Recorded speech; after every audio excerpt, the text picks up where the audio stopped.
नमस्कार, मैं हूं श्वेता झा और आप देख रहे हैं आज तक। देश के पहले ड्रोन अटैक को लेकर प्रधानमंत्री ने आज कल एक हाई लेवल मीटिंग की। आपको बता दें, इस बैठक में ड्रोन पॉलिसी की समीक्षा हुई और यह फैसला हुआ कि सिविल इलाकों में तो ड्रोन उड़ाने पर छूट होगी, लेकिन संवेदनशील इलाकों में ड्रोन उड़ाने पर प्रतिबंध होगा। इस फैसले की वजह जम्मू कश्मीर में आतंक के वो दस्तक है जिसमें ड्रोन की भूमिका अहम हो गई है। जब आतंकवादी कश्मीरियों का हौसला नहीं तोड़ पाए तो अब वो घाटी को दहलाने के लिए हर दांव आजमा रहे हैं। देश की राजधानी में दिल्ली से कश्मीर और दिल की दूरियां खत्म करने की प्रधानमंत्री कोशिश करते हैं। घाटी का हर बड़ा नेता उनसे दिल की बात कहता है। कश्मीर को लेकर एक नई उम्मीद का जन्म होता है। डिलिमिटेशन के प्रोसेस के बाद जल्द ही यहाँ पर चुनाव हो, इस प्रकार की बात की गई है। जम्मू कश्मीर के जो लोगों की तकलीफों पर दिल से मरहम लगाने का काम किया है। स्ट्रेस बहुत कम हो गया। मीटिंग का एटमॉस्फेयर तो कॉर्डियल था। बहुत ही अच्छे माहौल में बात हुई। 26 जून 2021, जगह जम्मू। 24 जून को कश्मीर पर बैठक खत्म होने के 48 घंटे के अंदर जम्मू में देश का पहला ड्रोन अटैक हो जाता है। 26 जून की रात आतंकी ड्रोन जम्मू के एयरफोर्स बेस पर विस्फोटक गिराकर गायब हो जाते हैं। लेकिन ये तो शुरुआत थी, क्योंकि इसके बाद हर दिन जम्मू के अलग अलग इलाकों में रात के अंधेरे में ड्रोन से खौफ फैलाने का काम हुआ।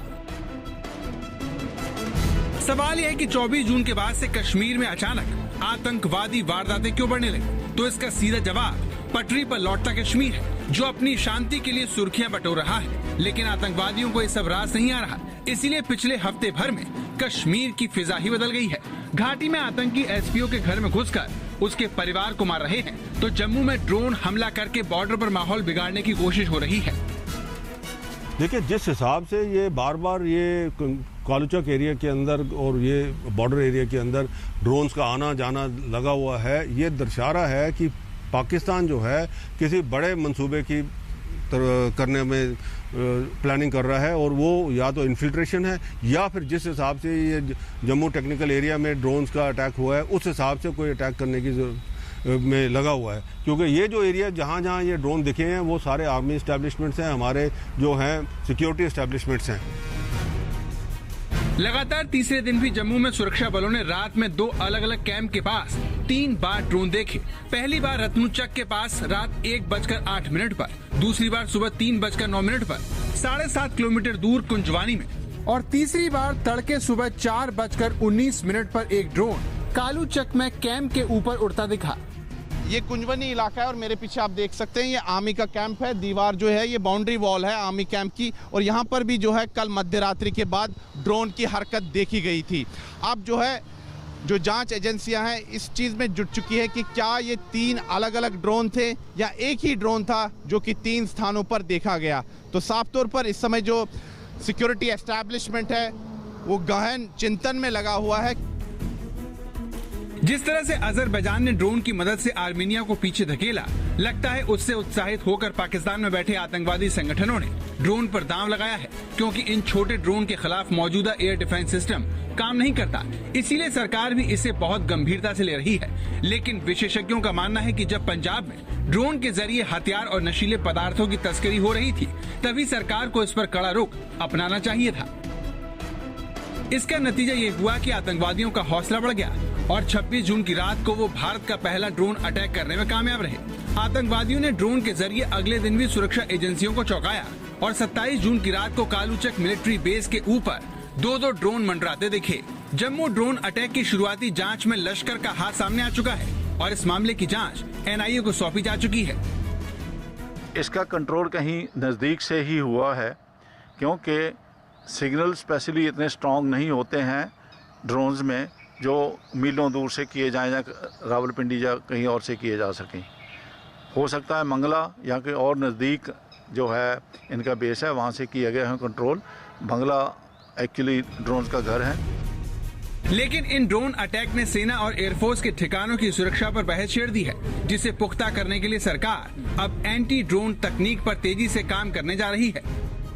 ये अलग अलग रिसर्च भारत में भी हो रहा है, विदेशों से भी टेक्नोलॉजी जरूरत पड़े तो हम लाने के लिए चर्चा करें। इसलिए हमारे पास अभी भी हमारा सिक्योरिटी फोर्सेस का अभी अच्छी टेक्नोलॉजी है जो भी ड्रोन आते हैं बहुत बार हम उसको ब्लास्ट किया है। हमारा सिक्योरिटी फोर्स ऐसा नहीं है, हमारे पास कुछ भी नहीं है। जितने भी ड्रोन्स आया बहुत जगह जगह समय पर हमारा सिक्योरिटी फोर्सेस बॉर्डर्स पे उस ड्रोन्स को फेस किया है, ड्रोन्स को ब्लास्ट किया है, डिस्ट्रॉय भी किया है। जम्मू में ड्रोन हमले की गूंज संयुक्त राष्ट्र संघ में भी गूंजी है। यहाँ भारत ने दुनिया को आतंकवादी वारदात में हथियारबंद ड्रोन के इस्तेमाल पर गंभीरता से ध्यान देने की जरूरत बताई। भारत ने पाकिस्तान को संयुक्त राष्ट्र में घसीटा और ये एक्सपोज करते हुए कहा कि अब पाकिस्तान क्रॉस बॉर्डर टेररिज्म में न केवल ड्रोन्स को स्पाइंग के लिए इस्तेमाल कर रहा है बल्कि आतंकवादी हमलों के लिए भी इस्तेमाल कर रहा है। जम्मू एयरफोर्स बेस में जो हमले हुए, जो ड्रोन अटैक्स हुए, उस पर बात करते हुए भारत के ऑफिशियल ने ये साफ कर दिया कि ऐसे अटैक्स चिंताजनक है और इंटरनेशनल कम्युनिटी को साथ होकर ऐसे वेपनाइज्ड ड्रोन्स के खिलाफ काम करना होगा। जिस हिसाब से ये जो चीज़ है ये misuse of communication technology and electronic technology है, तो इसके खिलाफ जो है यूनाइटेड नेशंस को पूरा संज्ञान लेके इसका एक पूरा खाका बनाना चाहिए कि ये जो है टेक्नोलॉजी कहाँ यूज हो सकती है और किस हिसाब से मिसयूज में वो जो मिसयूज करे उसको इमीडिएटली ब्रांड किया जाए टेररिज्म की तरफ से। जम्मू कश्मीर में पिछले कुछ सालों के मुकाबले हालात बेहतर हुए हैं। 24 जून को दिल्ली में देखी ये तस्वीर उसकी सबसे ताजा मिसाल है, जहां राज्य के सभी बड़े नेता बिना शर्त विकास के एजेंडे के लिए इकट्ठा हुए।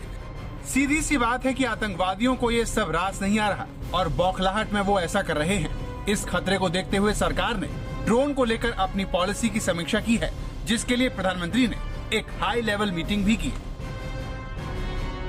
देश के मौजूदा सुरक्षा हालात पर प्रधानमंत्री की बैठक से पहले रक्षा मंत्री राजनाथ सिंह ने तीनों सेना प्रमुखों के साथ बैठक कर सुरक्षा हालात का जायजा लिया। प्रधानमंत्री की इस बैठक के दौरान जम्मू में हुए ड्रोन हमले के बीच देश के तमाम सुरक्षा हालातों की बारीकी से समीक्षा की गई। मतलब साफ है, सरकार इस नए हमले की चुनौती से निपटने की तैयारी ठोस तरीके से करने में जुट गई है। जम्मू से सुनील जी भट्ट के साथ मंजीत नेगी, दिल्ली आज तक।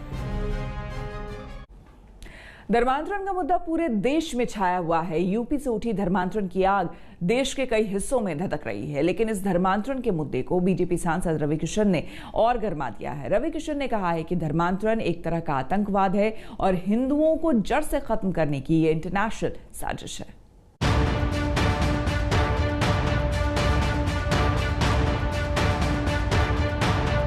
इनका काम है ये सिंडिकेट का हिंदुओं को जड़ से खत्म करना।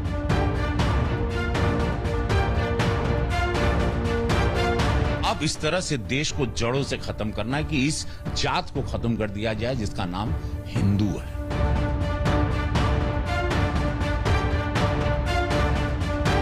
पता नहीं रवि किशन से लोगों का कितना सरोकार होगा, लेकिन धर्मांतरण के मुद्दे पर मची महाभारत के बीच रवि किशन को लगता है कि हिंदुओं की जड़ें समाप्त करने की कोशिशें हो रही हैं। हिंदुओं को खत्म करने का इंटरनेशनल प्लान रचा जा रहा है। विदेशी ताकतें हिंदुओं को खत्म कर देने पर आमादा हैं। बहुत बड़ी इसमें विदेशी ताकतें ज्यादा लगी और विदेशों का पैसा है। ये बहुत बड़ा एक चिंता का विषय है इस वक्त हिंदुओं के लिए। पूरे देश का हिंदू इस वक्त चिंतित है कि क्या भविष्य होगा, कैसे जाएंगे, कैसे हमारे बच्चे होंगे, क्या हमारी जनरेशन को खत्म किया जा रहा है। आतंकवाद 2014 से यशस्वी प्रधानमंत्री नरेंद्र मोदी जी के बाद खत्म हुआ 99%। तो अब इस तरह से देश को जड़ों से खत्म करना है कि इस जात को खत्म कर दिया जाए जिसका नाम हिंदू है।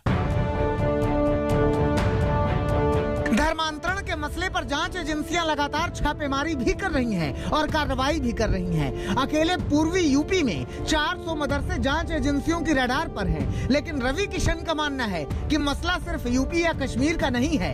हर राज्य में धर्मांतरण का धंधा करने वालों का सिंडिकेट है और उद्देश्य सिर्फ एक है, हिंदुओं को खत्म करो। अब 5 राज्यों से और पकड़े गए। खबर आ रही कि पूरे देश के हर राज्य में ये सिंडिकेट काम कर रहा है। ये अभी अंदरूनी खबर मैं आपको बता रहा हूं। और ये लाखों की तादाद में और करोड़ों करोड़ों रुपए का फंड इनको विदेशों से आया हुआ है। इनका काम है कि हिंदुओं का नाश करो। इनका काम है इस सिंडिकेट का हिंदुओं को जड़ से खत्म करो। हो सकता है कि रवि किशन भी जांच एजेंसियों के संपर्क में हो, क्योंकि जांच एजेंसियों ने ही बताया था कि इस्लामिक दावा सेंटर की आड़ में धर्म परिवर्तन का गंदा धंधा चल रहा है। गिरफ्तार उमर गौतम के तार कतर के सबसे बड़े धर्म परिवर्तन कराने वाले इंटरनेशनल मास्टरमाइंड बिलाल फिलिप से जुड़े हैं। मामला बढ़ता जा रहा है, इसीलिए रवि किशन कह रहे हैं कि इस मुद्दे को वो सदन में उठाएंगे। देखिएगा पूरे देश में से ये सिंडिकेट निकलेगा जहां पर ये कहा है कि हिंदू बच्चों को, हिंदू बेटियों को, इनका धर्म परिवर्तन करो, ये जात को खत्म करो, इनकी जड़ें खत्म करो, आने वाली नस्ल इनकी खत्म करो। तो ये बहुत बड़ा एक अपराध इस देश में हो रहा है और इस मुद्दे को मैं डेफिनेटली सदन में उठाने वाला हूं और एक कठोरतम अपराध के रूप में इसको लिया जाएगा। इसकी कानूनी सजा बहुत बड़ी होगी। इसको बहुत बड़े अपराध के, आप किसी की जिंदगी, किसी के धर्म को बर्बाद कर रहे हैं, किसी की जात को, उसके माता पिता, उसके परिवार के जाने बगैर, उसकी गरीबी या उसकी मजबूरी या साइकोलॉजिकल उसको अलग तरीके से उसका ब्रेन वॉश करके आप उसको ह्यूमन बॉम्ब बना रहे हो या उसको जो भी कर रहे हो या उसको एक डिफरेंट रिलीजन में ले जा रहे हो जो रिलीजन के बारे में उसको जीरो नॉलेज है। तो इससे बड़ा पाप क्या होगा? ये डेफिनेटली एक सबसे बड़ा अपराध है। रवि किशन बता रहे हैं कि हिंदुओं को खत्म करने की कोशिशें हो रही हैं, लेकिन समाजवादी पार्टी कह रही है कि बीजेपी मुद्दों से ध्यान भटका रही है, बेवजह बरगला रही है। अगर समझ ले इसी तरह का कांड वेस्ट बंगाल के अंदर हुआ होता, महाराष्ट्र के अंदर हुआ होता, राजस्थान के अंदर हुआ होता, तो अब तक भारतीय जनता पार्टी तो पता नहीं हल्ला मचा रहे होते, मुख्यमंत्री का इस्तीफा मांग रहे होते पश्चिम बंगाल का। तो उत्तर प्रदेश के मुख्यमंत्री को इस्तीफा नहीं देना चाहिए। उत्तर प्रदेश के मुख्यमंत्री के नाक के नीचे इस तरह की घटनाएं 4.5 साल से चल रही थी और 4.5 साल से उत्तर प्रदेश के मुख्यमंत्री क्या कर रहे थे? क्या उत्तर प्रदेश के लोगों को सुरक्षा देने में उत्तर प्रदेश के मुख्यमंत्री नाकाम है? यहाँ पाकिस्तान के एजेंट आके ICI उत्तर प्रदेश के अंदर में बैठ गया और उत्तर प्रदेश की सरकार को मालूम नहीं। धर्मांतरण पर हो रही सियासत अपनी जगह है, लेकिन इतना जरूर है कि धर्म परिवर्तन के इस नेटवर्क को खंगालने के लिए जांच एजेंसियां पूरा दमखम झोंके हैं। कई राज्यों में लगातार छापेमारी चल रही है। तलाश है उस मास्टरमाइंड की जिसकी शह पर धर्म परिवर्तन का ये पूरा खेल खेला जा रहा है। समर्थ श्रीवास्तव, लखनऊ, आज तक। हम रुकेंगे एक छोटे से ब्रेक के लिए, बने रहे हमारे साथ, देखते रहिए आज तक।